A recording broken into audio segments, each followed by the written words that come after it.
Happy hump day, everyone. Unbelievable. Another week is gone and I'm sitting here again after we had a bit of rain. I just fed out some hay to our breeding group, and I thought I'd take the opportunity to talk a bit about the camel's digestion system, because someone did ask in a comment, how is it different or is it very similar to cows? And the answer is yes, it is somewhat it is different, but it is also a bit similar in terms of how you feed them.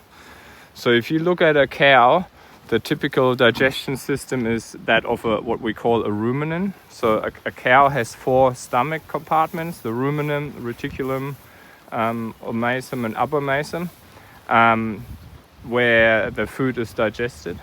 A camel is referred to as what we call a pseudo-ruminant. So they only have 3 stomachs, and they're basically classified in C1, C2 and C3.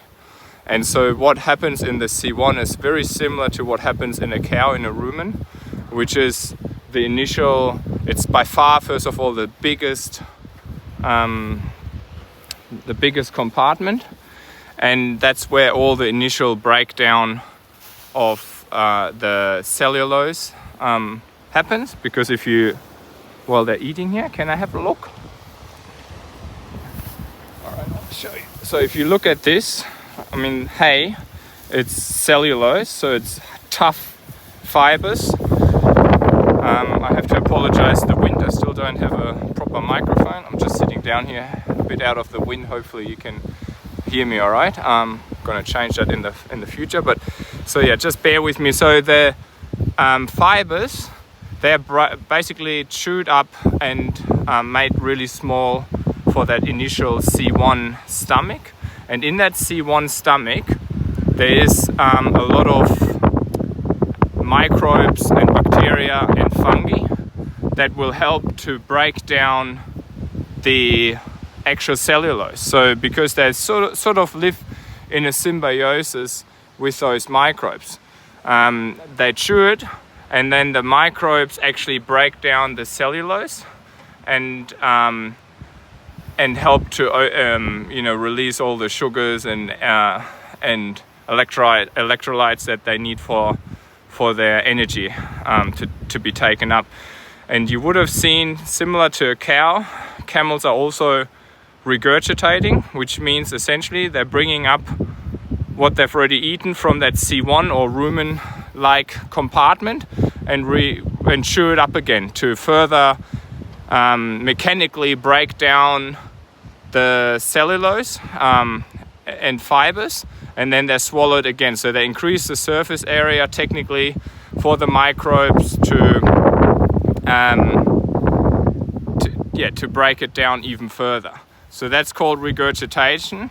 And the tough lips of the camel, where's the camel? They've got really tough lips, allowing them to eat really thorny and flexible lips, thorny forage that other animals like cows would avoid.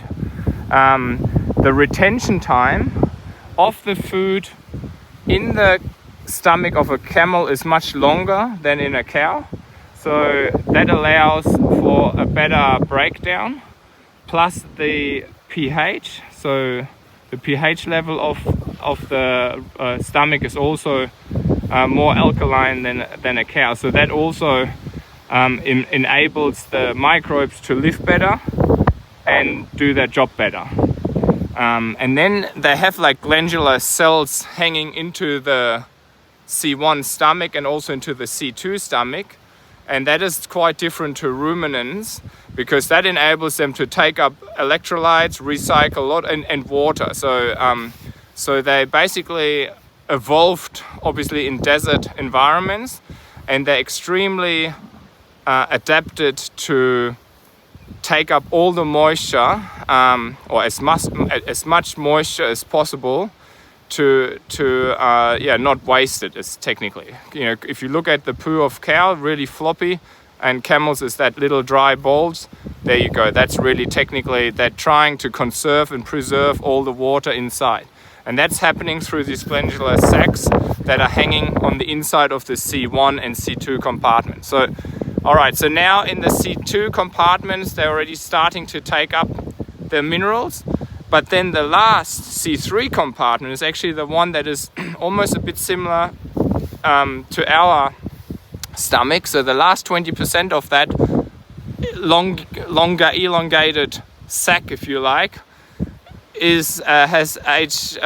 secretes stomach acid. So that's really where the microbes and bacteria and the protein that they basically build up are digested.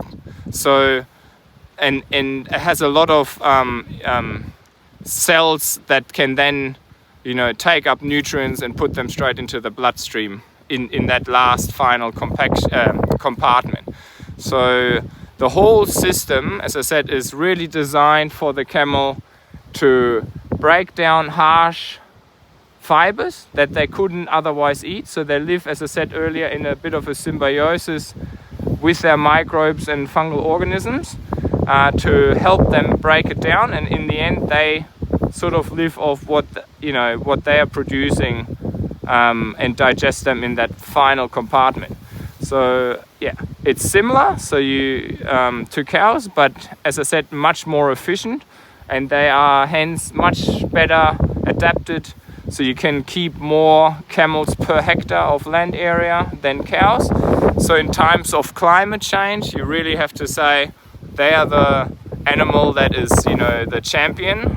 They can live in really harsh, dry environments, making them super efficient in what they're eating. So I hope that explains it a bit to you. Please stay tuned for next hump day, where I'm gonna pick another topic, or if you got any questions, put it in the comments and we'll address it. Until then, have a good week and talk to you soon. And of course, if you like it, please leave us a follow. I would really like that as well. Thanks, guys.